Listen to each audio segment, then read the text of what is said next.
আজকে যারা উপস্থিত হয়েছেন সুধীবৃন্দ, আমরা চাই টাঙ্গাইলকে বলা হয় সংস্কৃতির ধরাধাম, আর এই সাংস্কৃতিক নগর, এই নগরটি যেন সুন্দর নতুন বাংলাদেশেও আরো সমৃদ্ধির পথে আরো এক ধাপ এগিয়ে যায়, এটি আমাদের নিশ্চিত করতে হবে। আর মাঠের যুদ্ধটা মাঠে শেষ হয়ে যায়, কিন্তু সাংস্কৃতিক যুদ্ধটা সব থেকে বড় এবং ফলপ্রসূ হয়। আমাদের নতুন যে যুদ্ধটা শেষ হয়ে গেল, সেই যুদ্ধটা হয়েছে একটি ফ্যাসিস্ট সরকারের বিরুদ্ধে। সরকারের পতন হয়েছে, নতুন একটি বাংলাদেশ পেয়েছি, সেটি একটি অভ্যুত্থান ছিল। আর এখন যে বিপ্লবটা হবে, এটিকে আমরা বলবো বিপ্লব।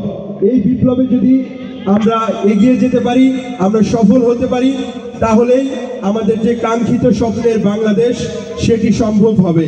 আর এই বাংলাদেশ গঠন করতে হলে আপনারা যারা সামনে উপবিষ্ট আছেন, প্রত্যেককে সাথে নিয়ে আমাদের এগিয়ে যেতে হবে। আশা করব আপনারা যারা আছেন প্রত্যেকের অংশগ্রহণ সেই জায়গায় সুনিশ্চিত হবে। আর কালচারাল অঙ্গনকে আরো সুন্দর সুদৃঢ়ভাবে আমাদের এগিয়ে নিয়ে যেতে হবে।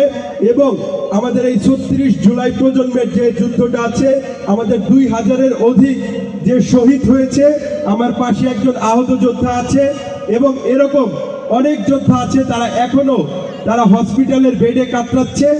তাদের এই দিনের কথাগুলো, আমাদের যুদ্ধের কথাগুলো এই সংস্কৃতির মাধ্যমে তুলে ধরতে হবে, এবং সেটা নাটক, সিনেমা, গান প্রত্যেকটা জায়গাতে আনতে হবে, মানুষের কাছে পৌঁছে দিতে হবে।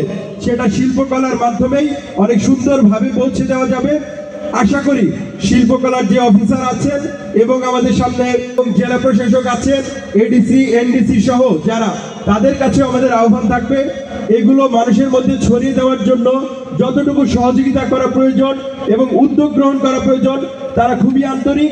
আশা করি তারা সেই উদ্যোগগুলো গ্রহণ করবেন এবং বিভিন্ন শিক্ষা প্রতিষ্ঠানেও যেন এটি কাজ শুরু করা যায় সেই আশাবাদ ব্যক্ত করে, এবং আমাদের যারা আহত যোদ্ধা আছে তাদের অনেকেই সঠিক চিকিৎসা এখন পর্যন্ত সুনিশ্চিত হয়নি, সেটি নিয়ে কিভাবে কাজ করা যায় সেই দিকেও লক্ষ্য রাখার জন্য আমি বিনয়ের সাথে অনুরোধ করব।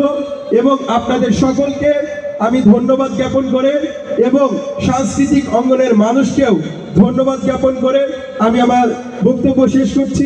আসসালামু আলাইকুম। অনেক ধন্যবাদ জানাচ্ছি।